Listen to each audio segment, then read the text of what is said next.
Hey y'all, and welcome back to another episode of Don John TV. Now, in today's episode, I'm going to be talking about the rapper Mac Miller's death, and also I'm going to be reviewing the old early 2000s movie Bad Reputation. This movie, it's not like a classic movie that came out in like the theaters or something like that. It's kind of bootleggish, but it's a very good movie, and I'm going to be reviewing that in a minute, so stay tuned. So, with Mac Miller, if you don't know who he is, he was Ariana Grande's ex. Him and Ariana Grande had a song that, I want to say the song came out like 2013 or whatever. They had that song together called The Way.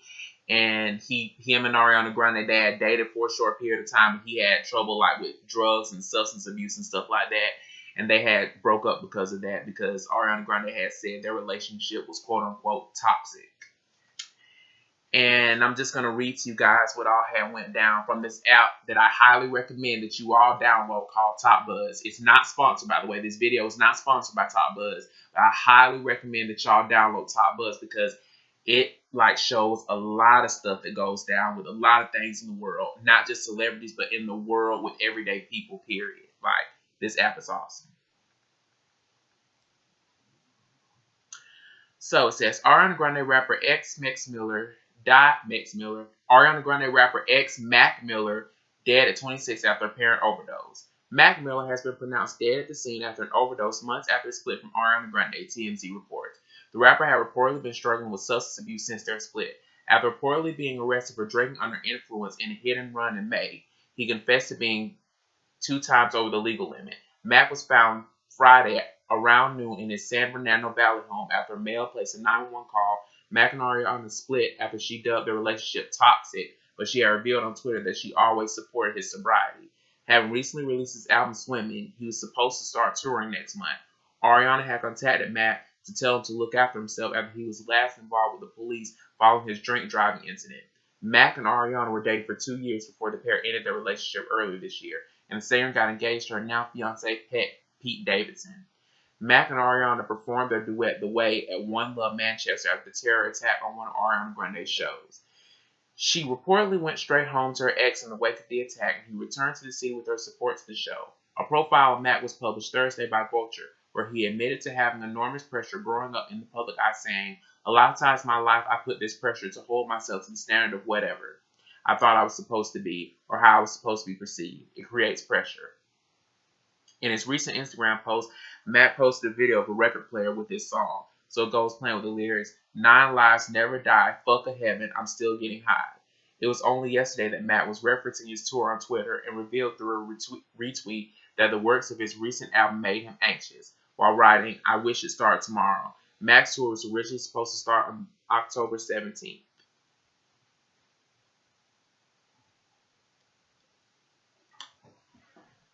So, there y'all have it.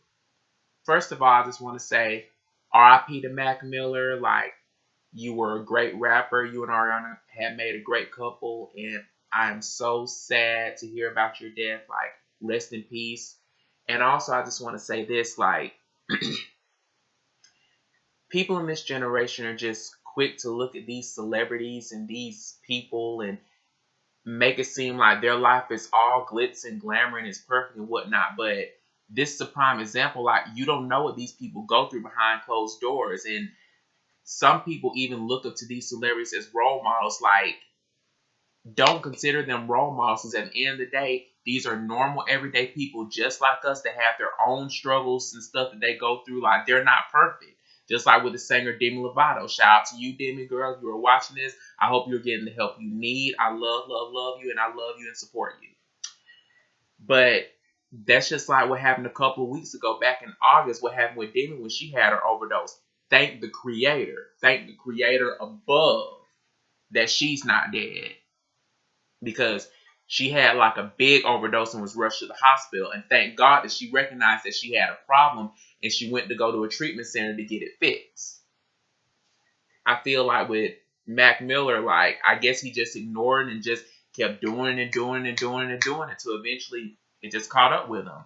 And people were blaming Ariana Grande. Shout out to Ariana Grande. If you're watching this, girl, I love you and your music. Your voice is so fucking powerful. And God as a woman is genius.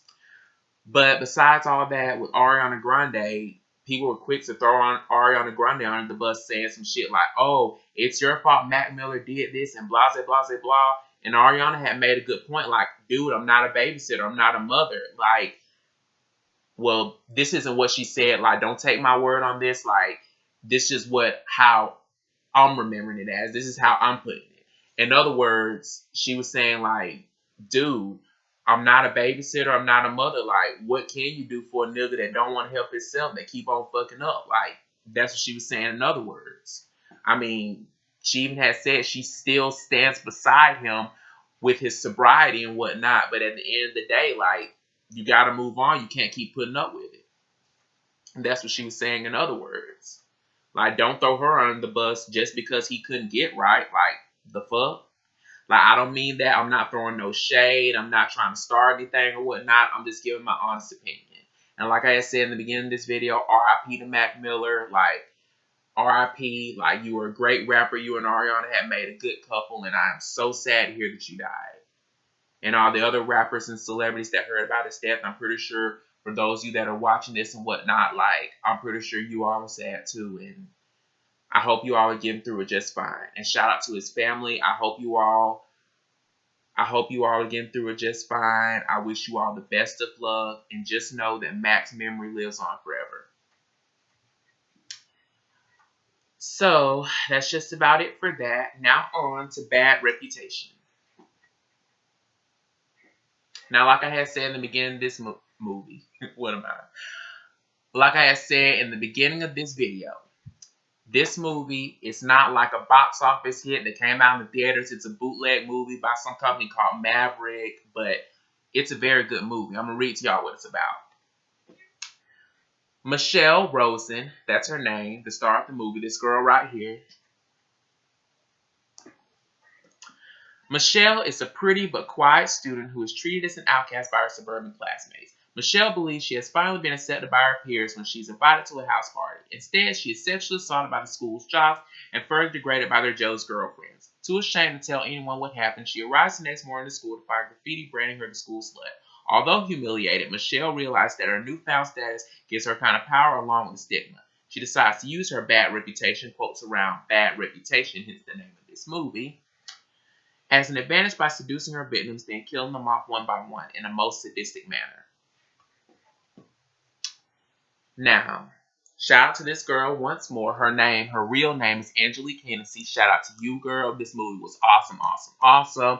I love you, and you were sexy as hell in them damn clothes. Shout out to the other cast members. Shout out to Jared Anderson, Dakota Ferrero, Danielle Noble, and all the rest of the cast that made this movie possible. You all were awesome, awesome, awesome in that movie, and I wish there was a damn sequel to this. Now, for those of you who have seen the movie or haven't seen the movie, I'm just going to say it like this. Sorry, I'm bitching. Like, they did that girl so wrong because it's just like this. She went to this party, and like I said on the back of this box, she was raped by the school's jocks. And I'm just going to say it like this.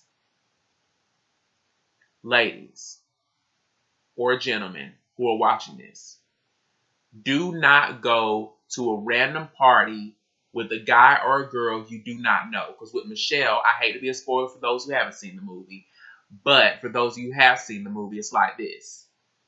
Like I said, do not go to a party with some random girl or guy you do not know, because just because the guy is fine or just because the girl is fine does not mean that they have good intentions. Just like with the guy, his name is Aaron. The guy that had raped her, his name is Aaron. He's one of the jocks that raped her. He put a roofie in her drink and, like, he just started raping her and stuff like that without her consent. And I feel like with her mother, like, there's a scene like where she comes in with a dress and stuff like that, and her mother's telling her she looks like a slut, and it makes her ass look enormous, and saying saying some stuff about the party and stuff like that. And I feel like her mother, instead of encouraging her to go to the party, I feel like she shouldn't have stepped in. Like, if I was her mother, I would have been like, no, Michelle, you cannot go to this party. I understand the guy was nice and invited you, but at the same time, I don't know this guy. I don't know any of his folks, and I don't want you to get hurt. That's what I feel like her mother shouldn't have done. Instead of just encouraging her to go. Like, I feel like her mother should have stepped in. And also, after the rape happened, I feel like, see, another spoiler. I'm sorry, but I have to tell y'all. There's a scene where the jealous girlfriends, they tie her up to a tree with tape and they write slut on her forehead and hoe on her chest and stuff like that. And I just want to say this. I just want to say this, like, also after that was done, Aaron had came to her and was like, just for the record, hold on, I got to he had said, just for the record, wait, no, he didn't say that. He said, speaking of cops, no, Debbie had said, his girlfriend Debbie, she had said, all right, guys, party's over, go home. And he had said, she's right, guys, I hate to say it, but we're out of beer. He said, with all the noise, I'm concerned about the cops. And he had came up to Michelle, who was tied to the tree at the time. He had said, speaking of cops, don't tell anybody about what happened here tonight. It's your word against mine. And around here, I'm pretty sure they're likely to believe the son of a respected businessman than some food stamp tramp. In which Michelle, she was kind of poor and maybe living on welfare and stuff like that. But I just want to say this. I don't give a fuck if that motherfucker is a son of a respected businessman or whatnot. If that would have been me in that situation, my ass would have spoke up and told someone. I want to press charges against all three of the jocks, and I want to press charges against the girls for defamation of character. Like, you don't do no shit like that. All this free pussy in the world and you raping a girl, like, the fuck, nigga? Like, are you stupid? And also, there was a scene where there was one of the jocks that had raped her. His name was Jake. And she had tied him up to a bed in which, this is going to sound disgusting, but she put a lighter down his pants and lighted his penis on fire. And she took a book and like, bam, bam, bam, bam, like, smacked him across the face until he was bloodied up and dead. And then she got like a kitchen knife and electric knife and just started chopping up his body and put it in a suitcase and whatnot. And he had said something. He was like, you were lying there just available like that. Any man would have done it. Whoa. First of all, motherfucker, you don't speak for me. I never, ever, I would never, ever take advantage of a girl's innocence like that. I would never do that. No means no. And it's not like she even consented to it. Like, y'all just took advantage of her innocence when she was drugged. That's not right. And I understand Aaron the team captain, but fuck that hell, nigga. You have a mind of your damn own. Like, if the football captain, like if I was in football and stuff like that, like if a football captain ain't talking about me, if a football captain is not talking to me anything football related, then I ain't got no talk for him. Like, you don't take advantage of a girl's innocence like that. And another thing with the girl, Wendy. She somehow was the good Samaritan of the group, to some point. But bitch, you saw this girl tied up to a tree. You saw this girl passed out and drugged up in the fucking rapist's room. And you stood by and watched this girl get publicly ridiculed, her reputation being ruined, and you did nothing. Saying some shit like, I didn't know what to do. I didn't want to be alone. I was scared. Bitch, I understand you were scared, but at the same time, nothing can compare to doing the right thing. What if that was you in that situation? You want somebody to stand up for you, or better yet, you want to stand up for yourself. Like, don't be afraid to do the right thing. I wouldn't give a fuck if them motherfuckers spread rumors about me, destroyed my reputation too. Like, I wouldn't give a damn. I would speak my ass up and I would say something. Because nobody deserves to be treated that way how they did Michelle. And honestly, like, it was kind of gross and disgusting and wrong how she got revenge on all of them. But at the same time, like, hey, she did what she had to do. And she was damn sure sexy as hell doing it. But all in all, it was a very good movie. And like I had said, I wish they had made a sequel to it. I want to know how Wendy was holding up afterward. Because I want to know how Wendy had held up afterward in the long run. Because after she killed off all her friends and all that stuff, like, I just want to know how Wendy had handled the aftermath of it all. So that's just about it for this video. Don't forget to like, comment, and subscribe. I'm going to put all my social media accounts in the description box down below, so feel free to add and follow me on there. Also, don't forget to turn on that notification bell so you get notified every time I upload. So until next time, it is a wrap.